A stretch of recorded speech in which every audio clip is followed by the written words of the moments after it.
सद्बुद्धि, सन्मार्ग और कार्य का संकल्प देना, अडिग रहे विश्वास तुम पर, ऐसा अंतः कर देना, मेरे हृदय में आने में तुम्हें कोई संकोच न हो। हे गुरुदेव, मुझे नज़रों से दूर कभी न होने देना। हे गुरुदेव, मुझे नज़रों से दूर कभी न होने देना।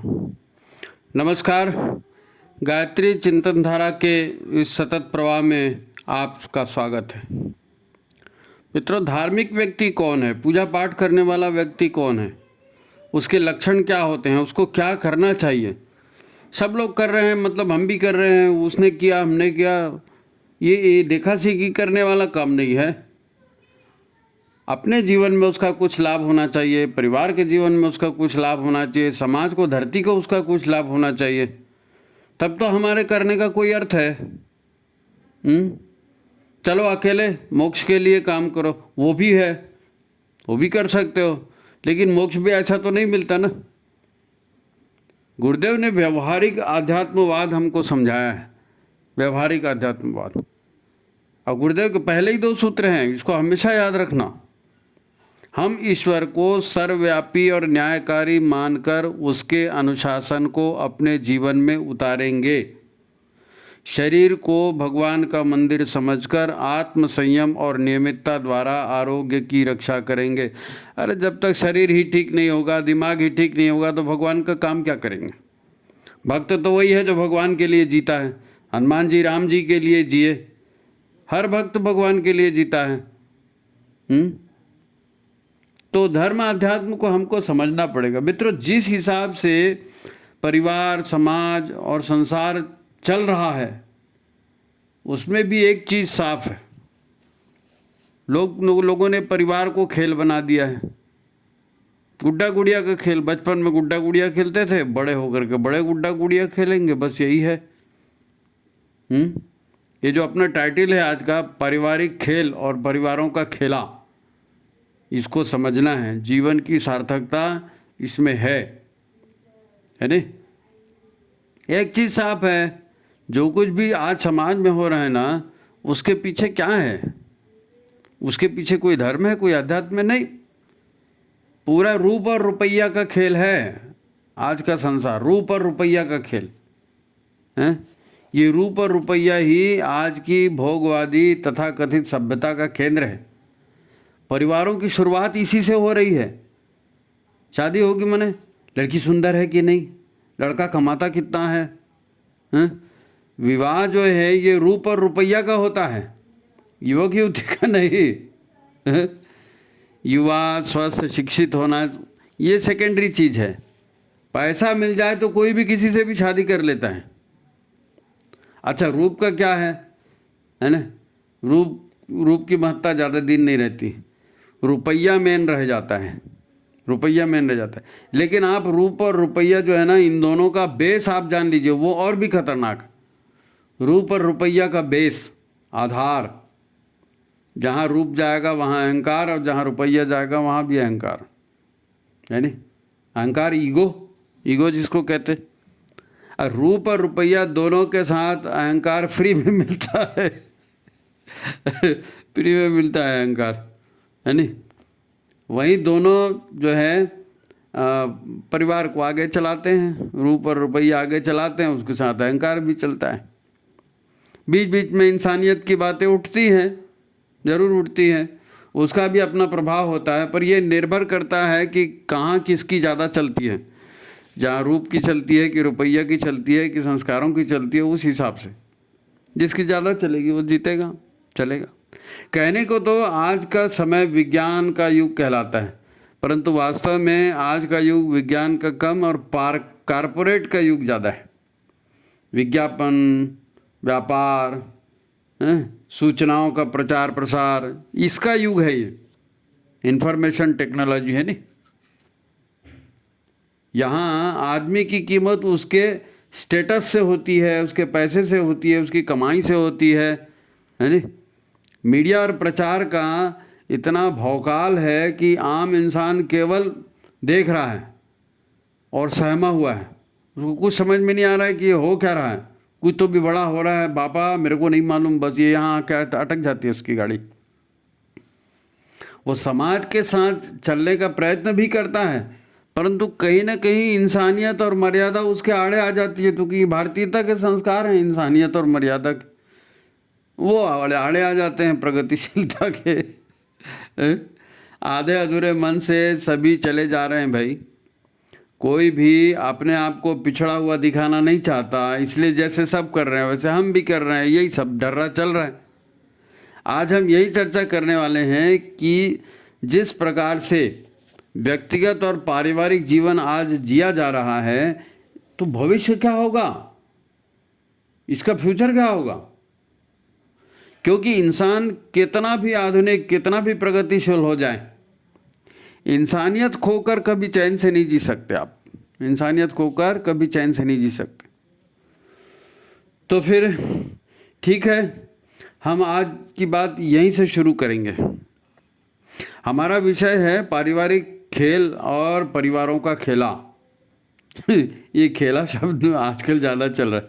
खेला हो बे, खेला हो ज़्यादा क्या है, जब दिखाया कुछ और जाता है, बताया कुछ और जाता है और वास्तविकता कुछ और होती है, तो परिणाम भी अलग तरीके से निकलते हैं।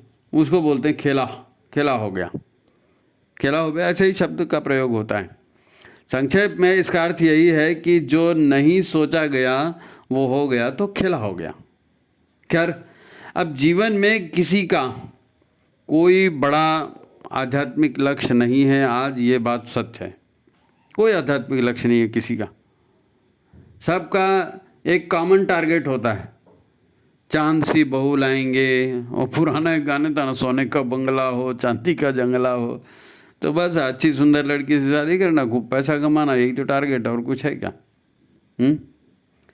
कुछ इसी तरह की सोच के साथ पूरा समाज जी रहा है। अभी तो अब कॉरपोरेट कल्चर में जो है विज्ञापन होता है, प्रचार के युग में जी रहे हैं ना हम, तो हर चीज़ का विज्ञापन होता है। तो यहाँ भी भोग को बढ़ाया जाता है, भोगों की महिमा बताई जाती है, वैभव, ऐश्वर्य और आधुनिकता और प्रगतिशीलता और बड़े बड़े शब्दों के साथ इसका प्रचार होता है। यही रंग हम सब पर चढ़ा रहता है, यही रंग हम सब पर चढ़ा रहता है।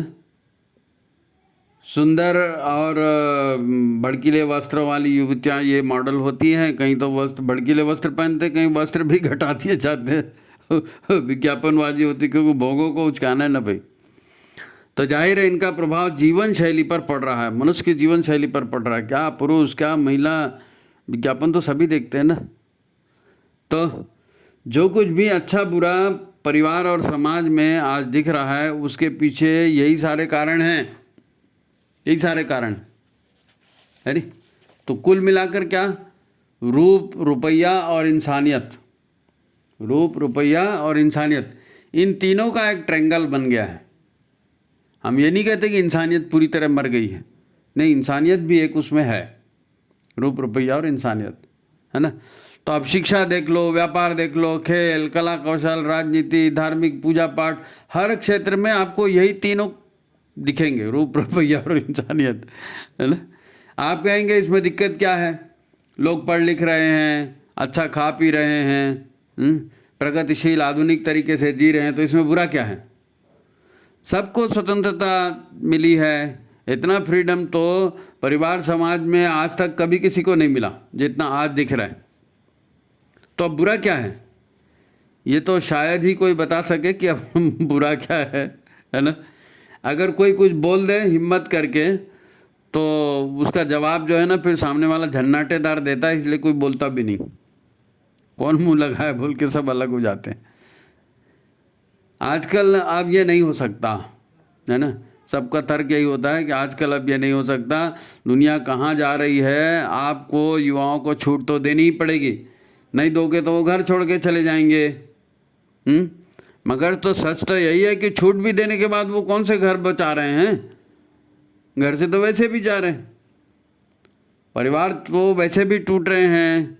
माँ बाप यही सोचते हैं कि चलो हम तो जैसे भी हो अपना जीवन जी लिए, अब चलो भाई बच्चों को अपने ढंग से जी लेने दो, और एक आह मार करके और मन मार करके बैठे हैं बुजुर्ग लोग। एक बात तो तय है कि पति पत्नी का अलग परिवार बनता है तो खर्चे भी बढ़ते हैं, और फिर परिवार चलाने में असुविधा भी बढ़ती है, क्योंकि बहुत सारी चीज़ें चाहिए, ये भी चाहिए, वो भी चाहिए, वो भी चाहिए, हाँ? तो इसके कई साइड इफ़ेक्ट भी होते हैं। पत्नी कमाने लगती है, फिर पति पत्नी को समय कम पड़ता है, फिर काम ज़्यादा होता है, पति पत्नी दो ही तो घर में हैं, काम ज़्यादा पड़ता है तो फिर तनाव बढ़ने लगता है, इन सब का असर फिर हेल्थ के ऊपर पड़ता है, पैसा भी खर्चा होता है। अब ऐसे माहौल में बच्चा कौन पाले? तो फिर आजकल पढ़े लिखे परिवार में बस एक ही बच्चे का ट्रेंड है, एक ही बच्चे का चलन है।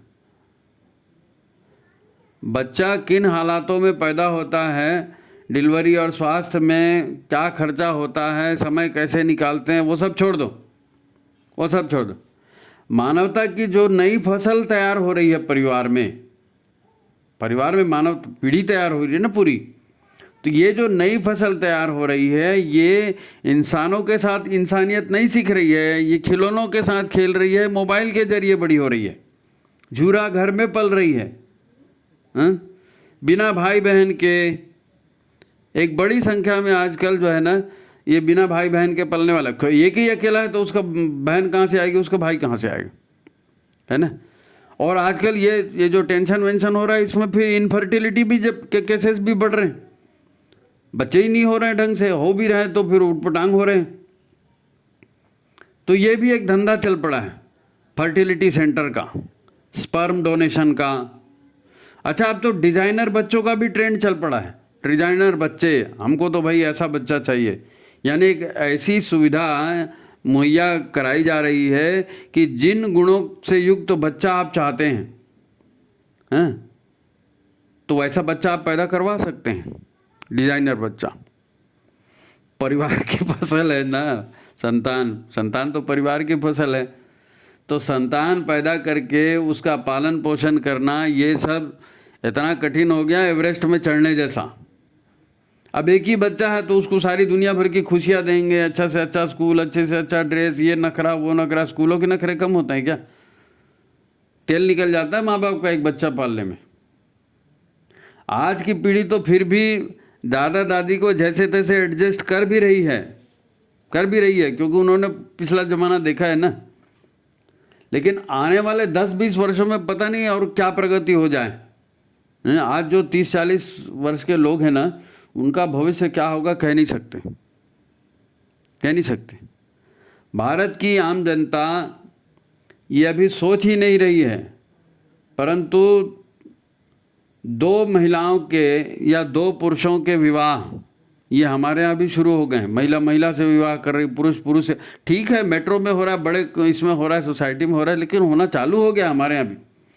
होमोसेक्सुअलिटी बढ़ रही है, LGBT का ट्रेंड बढ़ रहा है। अपने देश में शुरुआत हो गई है इसकी। व्यक्तिगत स्वतंत्रता और आधुनिकता, माने ये सारी जो बातें हैं ना, इसके आधार पर क्या क्या हो रहा है आप सुनोगे तो आपको आश्चर्य हो जाएगा, हैरान हो जाओगे आप। किसी पश्चिमी देश का मेरे को याद आ रहा है, नाम तो मैं भूल रहा हूँ उसका, लेकिन वहाँ का ये समाचार है, पश्चिमी देश का ही है कोई। तो वहाँ बच्चों को माता पिता की गुलामी से बचाने के लिए, आपको मालूम है ना, विदेशों में बच्चों के ऊपर आप हाथ नहीं उठा सकते, चाटा नहीं मार सकते। अपने यहाँ तो धड़ाधड़ मुक्का पड़ता है। विदेशों में आप चाटा मार दिए, बच्चे ने कंप्लेंट कर दिया तो पुलिस ले जाएगी पकड़ के, आप बच्चों पे अत्याचार कर रहे हो करके। तो ऐसा वो देश की बात है, विदेश की बात जिसकी मैं चर्चा कर रहा हूँ। तो उस विदेश में बच्चों को माँ बाप की गुलामी से बचाने के लिए सरकार एक से एक कानून बना रही है। उसमें एक बहुत शानदार कानून उन्होंने बनाया, आपको सुन के आश्चर्य होगा। यानी आपके बच्चे की स्वतंत्रता, कहने को तो ये होता है कि हम बच्चे की स्वतंत्रता का ख्याल कर रहे हैं, लेकिन ये परिवार तोड़ने का षड्यंत्र है, आप इतना याद रखना, परिवार तोड़ने का। तो वो मतलब बच्चे की स्वतंत्रता की रक्षा के लिए क्या कर रहे हैं वो ये कह रहे हैं कि अगर आपका लड़का है और वो लड़की बनना चाहता है, या आपकी लड़की है और वो लड़का बनना चाहती है, तो सरकार उसको ट्रीटमेंट करेगी उसका, और वो 7-8 साल की उम्र में ही उसको हार्मोन्स के इंजेक्शन दे के, और लड़की को लड़का और लड़के को लड़की बना देंगे हार्मोन्स का इंजेक्शन दे के। हम्म? कहा यह जा रहा है कि माता पिता की मर्जी से बच्चा नहीं चलेगा। बच्चा माता पिता की कोई संपत्ति नहीं है। कोई भरोसा नहीं भैया, कोई गारंटी नहीं, क्योंकि आगे क्या क्या होगा पता नहीं। मशीनें घुसते जा रही शरीर में, नेचुरलिटी पूरी खत्म हो गई ना। अभी आप देखो वो बीपी का इसका चला ना, तो पेस सेटर लगाने लगे सीने में, ऑपरेशन करके वही छोटी सी मशीन डाल देते हैं ना, वो हृदय की गति को कंट्रोल करती है नहीं। वैसे ही अब अलग अलग क्वालिटी के आदमी चाहिए, तो क्या करेंगे? तो अलग अलग तरह की चिप बनाई जा रही है, वो व्यक्ति के शरीर में चिप लगा देंगे, है नहीं। तो जिस क्षेत्र में आपको आगे बढ़ना है, जिस क्षेत्र में आपको काम करना है, उसकी चिप आपके शरीर में फिट कर दी जाएगी। वो चिप फिट हो जाएगी तो आपके बॉडी की जो है कार्य क्षमता बढ़ जाएगी, दिमाग की कार्य क्षमता बढ़ जाएगी, मेमोरी पावर बढ़ जाएगा, नहीं मालूम क्या क्या हो जाएगा। वो चिप लगाना शुरू, जैसे पेस मेटर लगा वैसे चिप भी लगेगी, है नहीं। यानी कल का मनुष्य जो है ना आधा मशीनी मानव हो जाएगा, इतना याद रख लेना। मशीनी महिला, मशीनी पुरुष क्या पता क्या होगा। इतनी तेजी से विकास हो रहा है, आर्टिफिशियल इंटेलिजेंस ही आ गई है, कृत्रिम बुद्धिमत्ता, सारे काम उससे हो रहे हैं, नहीं मालूम ये गाड़ी कहाँ जाकर रुकेगी। ये सब व्यक्ति के हाथ में नहीं है ना, कोई व्यक्ति सोच समझ के थोड़ी कर रहा है। ये कारपोरेट कंपनियां ये सब कर रही हैं, और कारपोरेट कंपनियों के द्वारा ही पैसा आता है, वहीं नौकरी लोग करते हैं, वहीं से वही लोग पैसा दे के सरकार से कानून बनवा लेते हैं। अब उनके पास पैसा है तो उनका ट्रेंड चल रहा है, व्यक्तिगत स्वतंत्रता, आधुनिकता, या परिवार का खेला, कुछ भी बोलो। लेकिन दुनिया में मनुष्य, परिवार और समाज को लेकर जो कुछ भी पिछले 100 साल से चल रहा है, उस पर आम आदमी का कोई नियंत्रण नहीं है। आम आदमी एक खिलौना बन गया है। वो तो जनता भी नहीं है जानती कि क्या हो रहा है इस कारपोरेट दुनिया में। मनुष्य सिर्फ लेबर है, मनुष्य सिर्फ लेबर है और सिर्फ टैलेंट है। लेबर और टैलेंट, मनुष्य और मानवता की बातें ही नहीं है। कारपोरेट में तो पैसा चलता है ना, तो आपकी क्या क्वालिटी है, आपको क्या आता है, क्या सर्टिफिकेट आपके पास है, क्या टैलेंट आपके पास है। स्किल्ड लेबर और अनस्किल्ड लेबर, वो सब लेबर ही लेबर है, यहाँ से वहाँ तक आदमी कहाँ बचा। जब जो स्किल्ड लेबर है, टैलेंटेड लेबर है, उनको पैसा दे दो, वो कुछ भी करने लगता है। हर आदमी बिका हुआ है, सीधा बोलता है हमने इतनी पढ़ाई करी, इतना MBA किया, इतना ये किया, तो क्या पकड़ रहने के लिए क्या, हमको इतना पैसा, हम तो पैसे के लिए आदमी कुछ भी कर रहा है, देश को बेच रहा है, धर्म को बेच रहा है, सब तो हो रहा है पैसे के लिए, और क्या बाकी। अच्छा, मज़े की बात यह है कि ऐसा नहीं है कि कारपोरेट कंपनियां कम बच्चा पैदा करने को कहती हैं ना, उन्होंने माहौल ऐसा बना दिया है कि मनुष्य कम बच्चे अपनी खुशी से पैदा कर रहा है। अब यही कंपनियां विश्व के कुछ जाहिल देशों में इसका उल्टा भी ट्रेंड चला रही हैं। इनको पैसा कमाना है जी, मनुष्य जिए मरे, धरती बचे बिगड़े, कुछ भी हो जाए, कुछ भी हो जाए, इनको पैसा कमाना है। तो कई देशों में जो जाहिल देश है ना, वहाँ उल्टा ट्रेंड भी चल रहा है। अब आप इशारा को समझिए, मैं डायरेक्ट शब्द नहीं बोलूँगा, है ना। वहाँ 4 शादियाँ, 14 बच्चे, ये भगवान की देन है, प्रचारित किया जा रहा है, प्रचारित किया जा रहा है। उनसे कहा जाता है कि पैगंबर को तुम्हारे भलाई के लिए भगवान ने भेजा है, तो उसकी किताब में जो भी लिखा है वही तुमको करना है, और जो उसके किताब में लिखा है वही करना, वही भगवान की पूजा है, वही धर्म है। और जो इसको नहीं मानेगा उसको कुछ भी करके मार डालो, और उसको मार दोगे तो जन्नत में, स्वर्ग में तुमको 72 हूरें मिलेंगी, परिया, तो तुम 72 हूरों से खूब ऐश करोगे। वहाँ जो है भगवान ने तुम्हारे लिए बाकायदा शराब की नदियाँ बहा दी हैं, और शहद के सरोवर हैं। तो ये सच्चे भक्तों के लिए ये कंपनियां पढ़ा रही हैं। धीरे धीरे आपको समझ में आएगा प्रचार इसका। तुमको बस भगवान का एक ही काम करना है, सारी दुनिया में उस पवित्र किताब का शासन चलना चाहिए, ऐसा काम करो। इन्हीं को माध्यम बना के हर जगह धार्मिकता, आस्तिकता, भक्ति, योग, अनुशासन, ज्ञान, विज्ञान, इन सब को बत्ती लगा रहे हैं, इन सब को बत्ती लगा रहे हैं। क्योंकि ये सब जो है ना, ये उस किताब में नहीं लिखा है तो ये नहीं होना चाहिए, बाकी बात ख़त्म, मरो। आप एक फ़ोटो भी बना दिए किसी का, उनका भगवान का, तो मरो आप। आप सोच कर देखो तो, हैं? काल के प्रवाह में मानवता किधर जा रही है? अब पढ़े लिखे संस्कारी घरों में एक ही बच्चा पैदा होता है, ठीक है, और कहीं कहीं तो वो भी नहीं होता। तो दूसरी तरफ 8-8 10-10 बच्चे हो रहे हैं, और वो पढ़े लिखे जाहिल, वो खाली वो एक ही किताब जो उनकी धर्म की बस उसी को पढ़ रहे हैं। तो भविष्य में किसकी चलेगी? मेजॉरिटी किसकी बनेगी? आपने एक पैदा किया, उन्होंने 10 पैदा किए, तो 10 की चलेगी ना। वो तो फौजदारी करके सब कर ले लेंगे अपने हाथ में, और ले रहे हैं। पूरा यूरोप उनके हाथ में चला गया। एक तो अच्छा आदमी वैसे ही लड़ने के लिए नहीं निकलता भाई। अच्छा आदमी विरोध नहीं करता, वो भाग जाता है, पलायन करता है? पर कहाँ तक भागोगे? अब लिमिट हो गई है, कहाँ तक भागोगे? अब मैं डरा नहीं रहा हूँ। कभी ईरान से लेकर के दक्षिण पूर्वी एशिया तक पूरा जो था ना, ये भारत ही था। भारतवर्षे भरत खंडे आर्यावर्तैक देशांतर्गत, ये सब उसी में आता था, पूरा इलाका ईरान से लेकर दक्षिण पूर्वी एशिया तक। अब कितना बड़ा भारत बचा है? कितना बड़ा भारत बचा है? और उसमें भी कितने प्रांत हैं जो आपसे अलग होने के लिए तुरंत तैयार हैं। और क्या हाल हो गया है जी, क्या हाल हो गया है? ये खेल हो रहा है, ये खेल परिवार में हो रहा है, और ये खेला हो रहा है समाज में, खेला हो रहा है, हैं? अब 72 हूर और जन्नत के आगे सद्बुद्धि की खेती करोगे? मानेंगे सद्बुद्धि को? हैं?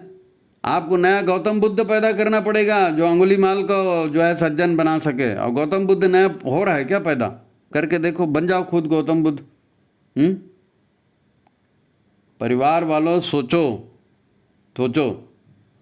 आपके परिवारों के माध्यम से क्या हो रहा है संसार में, हैं?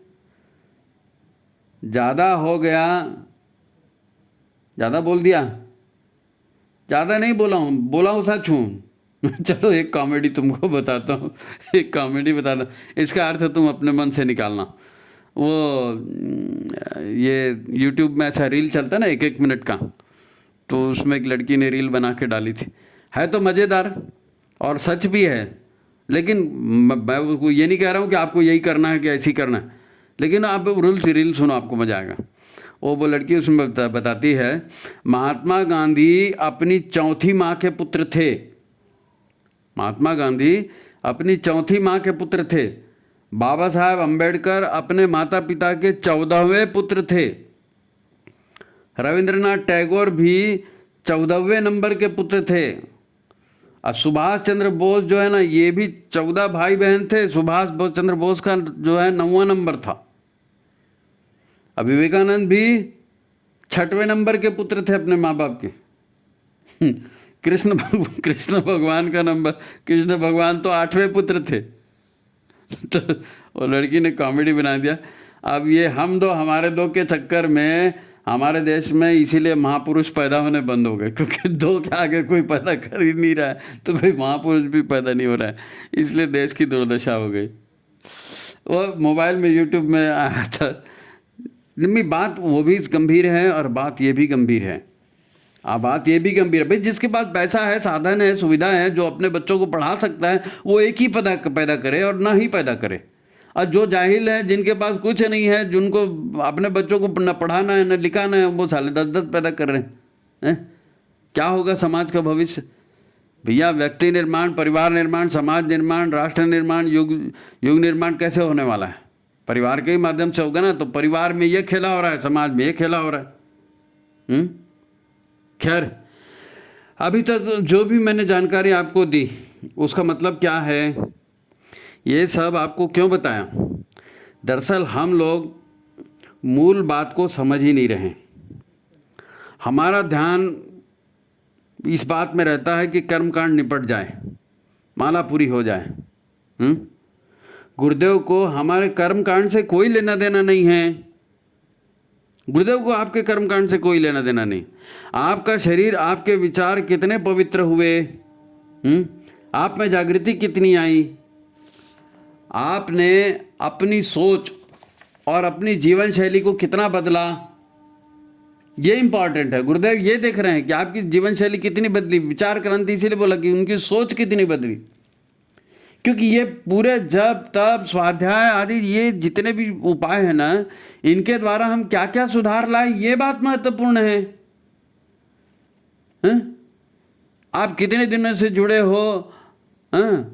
और आप कौन से क्या क्या किए हो, इसका कोई महत्व नहीं रखता जी। हैं? अरे भाई, इसके द्वारा आपको जो है अपने परिवारजनों को और उनके जीवन व्यवहार को, उनकी मान्यताओं को, उनकी धारणाओं को सुधारना था। अपना जीवन, अपनी मान्यता, अपनी धारणा, अपना स्तर, इसको सुधारना था, और अपने बाद फिर परिवार को। हैं? आप माला दिखा रहे हो गुरु जी को कि मैंने इतने अनुष्ठान कर दिए, इतने माला कर दिए, उससे क्या लेना देना है? उससे तो आपका शरीर भी ठीक नहीं हो रहा है। विचारों का जो अमृत आपने चखा है वो प्रसाद है आपके लिए। गुरुदेव ने विचारों का अमृत दिया है, वो गुरुदेव का प्रसाद है। तो उस प्रसाद को खुद भी ग्रहण करना है, अपने जीवन को उसके आधार पर बदलना है। और परिवार का जीवन कैसे बदलोगे आप? परिवार का जैसे कोई सुनेगा आपकी बात? परिवार में कोई नहीं सुनेगा। आ गए भाषण देने के लिए। आपको अपने जीवन शैली से, अपने आचरण से उनको प्रभावित करना है। इसलिए आपने गुरु गायत्री से क्या सीखा है, वो आप व्यवहार नहीं करेंगे तो उसकी प्रेरणा कैसे जागेगी? आप व्यवहार करके प्रैक्टिकली दिखाएंगे कि देखो ये अच्छा है, इससे मेरे को ये फायदा पड़ा, आप करो, आपको भी फायदा पड़ेगा। खाली बातों बातों से कुछ नहीं होने वाला है। आप रिकॉर्ड बता दो, हम इतने साल से जुड़े हैं और हमने ये अनुष्ठान किया, कुछ नहीं किया, ना आपको परिवार में कोई फर्क पड़ा, ना आपके जीवन में कोई फर्क पड़ा, ना आपका समाज में कोई योगदान उसमें बनेगा। ये कोई कागजी रिकॉर्ड पूरा करना थोड़ी है युग निर्माण। गुरुदेव ने युग को सुधारने की जिम्मेदारी व्यक्ति और परिवार को दी है। ये बात मेन है। गुरुदेव ने युग को सुधारने की जिम्मेदारी किसको दी है? व्यक्ति और परिवार को। ये होना चाहिए। माला कितनी हुई, अनुष्ठान कितने हुए, ये कौन बोलोगे तो कौन मानेगा? कोई नहीं मानेगा। आपको प्रभाव दिखाना है, प्रभाव दिखाना है, करके दिखाना है। देखो मैंने ये किया, मुझ में ये चेंज आया, चलो हम सब ऐसा ही करेंगे, ऐसा लोगों को लगना चाहिए। ये जो इंद्रिय संयम, अर्थ संयम, विचार संयम का अभ्यास करेंगे तो करो ना, करके दिखाओ इसको कि भाई इंद्रिय संयम से क्या लाभ होता है, अर्थ संयम से क्या लाभ होता है, विचार संयम से क्या लाभ होता है। आप लाभ लोगों को दिखाएंगे तब ना लोग जुड़ेंगे। चलो हम शरीर को भगवान का मंदिर समझकर आरोग्य की रक्षा करेंगे, तो करके दिखाओ आरोग्य की रक्षा। 10 तो बीमारी खुद पाल रहे हो, फिर नारा लगा रहे हो, तो कौन सुनेगा भाई? टीवी के विज्ञापन और टीवी के सीरियल आदमी को प्रूफ दिखाते हैं, तब आदमी उनके बहकावे में आता है। वो प्रूफ दिखा रहे हैं, वो आदमी को साक्षात उदाहरण जैसे लगता है कि हाँ यार उसमें दिखाया था ना, ये बात सही है। इसीलिए तो आदमी ही नहीं, पूरा का पूरा परिवार, पूरा समाज टीवी के विज्ञापनों का अनुसरण कर रहा है। आप कभी घर में आत्मा परमात्मा की चर्चा करते हो? आप कभी साधना की चर्चा करते हो? कभी ऊर्जा की चर्चा करते हो बैठ करके? आपके व्यवहार से लगता ही नहीं कि आप कर्मफल के सिद्धांतों को मानकर जी रहे हैं। अरे वो तो बुराइयों को भी चाशनी में लपेट लपेट करके आदमी को भ्रष्ट बना रहे हैं, आदमी को प्रभावित कर रहे हैं। कारपोरेट कंपनियां यही तो कर रही ना, इसीलिए तो परिवार टूट रहा है, व्यक्ति टूट रहा है, बिखर रहा है। तो वो तो मीठा मीठा चाशनी में लपेट के दे रहे हैं उसको, मानव अधिकार, ये अधिकार, वो अधिकार बोल बोल के, और वो लोग उसी झांसे में आ रहे हैं और कर भी रहे हैं। और तुम अच्छी बात का भी प्रचार करने के लिए तुम्हारे साथ सत्य की ताकत है, तप की ताकत है, तो करो ना उसमें। जो सत्य और तप में कोई ताकत नहीं बची क्या? कोई ताकत नहीं बची। मित्रों ये बहुत दर्दनाक बात है, बहुत दर्दनाक बात है। ये अंतिम पीढ़ी है जो परिवार की अवधारणा को समझ रही है। ये अंतिम पीढ़ी है जो परिवार की अवधारणा को समझ रही है। अब अंग्रेजी पढ़े बच्चे हैं, आजकल तो पूरा वही चल रहा है ना, काऊ बोलो, डॉग बोलो तो वो समझते हैं, उसको गैया और कुत्ता बोलो तो नहीं समझ में आता। सारी मौसियाँ, मामियाँ, चाचियाँ सब आंटी हो गए हैं, और सारे चाचा मामा सब अंकल हैं। अभी किसी को बोलो देवरानी क्या है, जेठानी क्या है, ननंद, भौजाई, जीजा, साला, साली, हैं, सास कितने प्रकार की, ससुर कितने प्रकार के, किसी को कुछ नहीं मालूम, किसी को कुछ नहीं मालूम। अरे संयुक्त परिवार की तो अब कोई कल्पना भी नहीं करता भाई, संयुक्त परिवार की कोई कल्पना भी नहीं करता। अब आप ऐसे आदमी को कुल देवता समझाओगे, क्या समझेगा वो कुल देवता? हैं?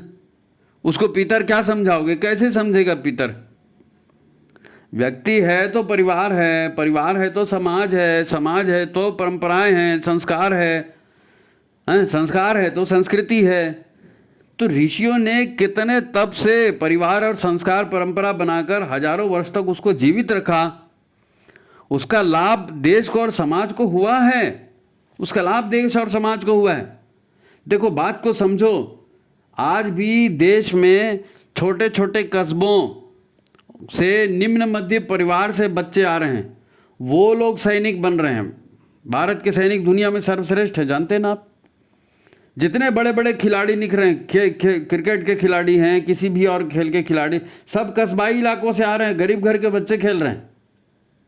बड़े बड़े साइंटिस्ट बन रहे हैं गरीब घर के बच्चे, बड़े छोटे शहरों के बच्चे।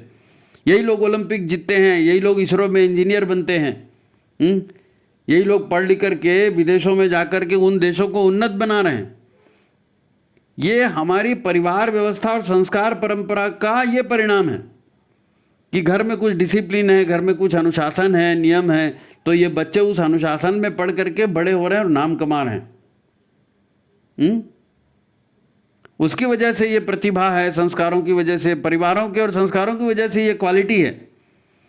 अगर हमारे पूर्वज भी रूप और रुपया और अहंकार को, व्यक्तिगत स्वतंत्रता और व्यक्तिगत आज़ादी को सब कुछ मानकर जीते ना, तो आज तुम और हम युग निर्माण की चर्चा नहीं करते। वही हमारे पूर्वजों ने रूप रुपया और अहंकार को ही सब माना होता ना, तो तुम और हम आज युग निर्माण की चर्चा नहीं करते, पड़े रहते कहीं पे नशा करते। अरे परिवार एक ब्रह्मांडीय कॉन्सेप्ट है, परिवार एक ब्रह्मांडीय कॉन्सेप्ट है। पूरा ब्रह्मांड एक परिवार है, पूरा सौर मंडल एक परिवार है, पूरा पृथ्वी का इकोसिस्टम एक परिवार है। परिवार को तोड़ करके कोई कैसा जीवित रहेगा? और टूट रहा है परिवार।